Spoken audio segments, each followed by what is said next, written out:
Hakanok pais ngi lai phui terik luber arjar arpesan leple pat ba ya ke ying dorbar bathamai hanong se apa shalong na ke benta ban penyat ya ki kam ki jam jong ke shnong. Ya ke ni ke ying dorbar leple pat ba do Dr. W.R. Kharluki MP ke Raja Sabha. Ha ke jingidon lang u BDO ke melim blok u bakti marwen kinoyalam bagi dekot kesenjuk seng bahalang kentai nong se kinong lam shnong kilong kemi kilong kpa bat kidiu shempang balakot sngopa. Hashwa ban ple pa pa ek te ke ying dor bar shnong la yo ban pelong shwai ke jingelang balingkot bat ke jing pentem ye ke jing rwai anthem jong ke shnong. U Dr. W.R. Kharluki ke jing kren ke ni ke sngi u loong ke ying dor bar kalong shisha ke bedon kam haman lagi shnong.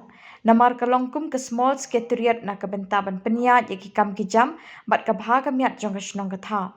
Kesorkar kan persyak kat bala ban wanra ki surok ki madan ye lekai bat ki wedi ki kampen roy ha ki shnong ki thau laong. U Dr. Kharluki ulayaro yo BDO melim sin adi blok u bakti marwen u balatere shitam ban kentiu bat ban wanra ki kampen roy ha ki shnong ki bahap ka jing pet jing kmi jong o. Ki wei pat ki pakren hakani ke sngiple ying dor bar shnong ki long uba Daniel thank you rang ba shnong uba mai rang thank you bat uba ti marwen BDO.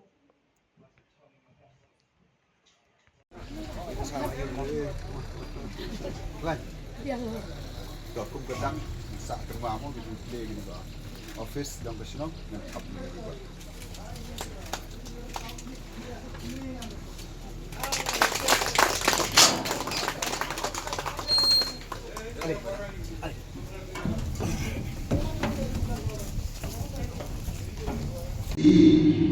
Ben play ya kini office tu ni jom dorbar shnong hamni ngang snowi haji sya ketika kamram jongi kum kinomi kumat bekat bengina ban wanra ya roy gepa hati shnong ha nanta kumula kreni ba dena mene ikum ke sarkar di persang kat bengina nah yang suro nani kumun om lagi madan football nani bonjai penwanra di kampung roy sa isnong ithau jongi hoat kenika naga CMSDF jongo bat doktor pat ilabat yang pular ila penting dengan sanction yang usnem arja apply usa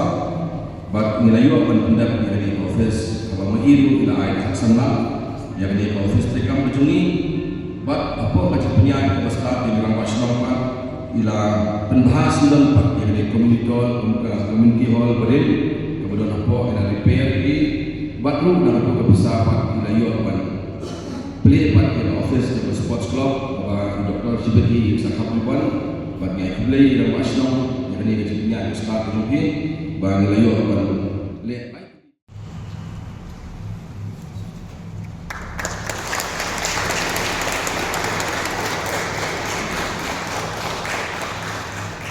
isi dengan